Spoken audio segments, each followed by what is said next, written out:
Hello there everyone and welcome to the Watercolor Roses layering guide video.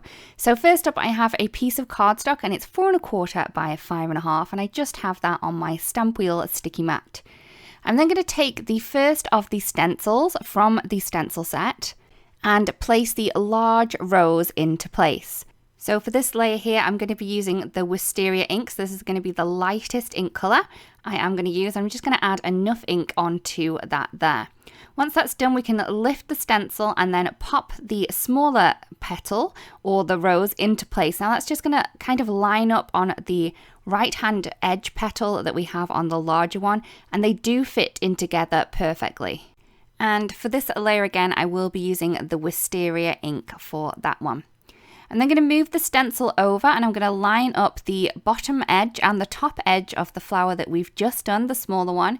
And I am going to be adding in a darker colour. So this is the Hydrangea ink from Altenew. And I'm just going to add that through the stencil there. Once that's done, I'm going to shift the stencil up and line it up along the bottom edge of the largest rose that we have. And I am going to be using the Hydrangea ink to add the ink to the image there.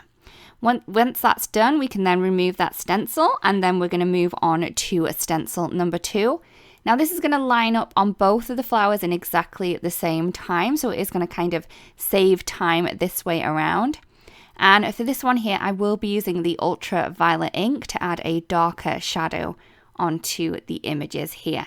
So I'm just using a small blending tool to do this, but you could use a larger one if you wanted to. So once you're happy with the amount of ink, you can lift the stencil and then move it over to the left, and we're going to line up the little center point that we have in the smaller flower, and then we're going to add in some darkest ink, and this one is the Andromeda ink from Altenew. I love this color, it's just so beautifully bold. So I'm just going to add that through the stencil, and then we have the flowers all nicely colored. Now we're going to move on to the leaves. So this is on stencil number 3, and I'm just going to add this into place, and it's just kind of a jigsaw of the little flowers that we have, so they're going to fit in perfectly. And for this layer here, I am going to be using the Sweet Leaf ink from Altenew.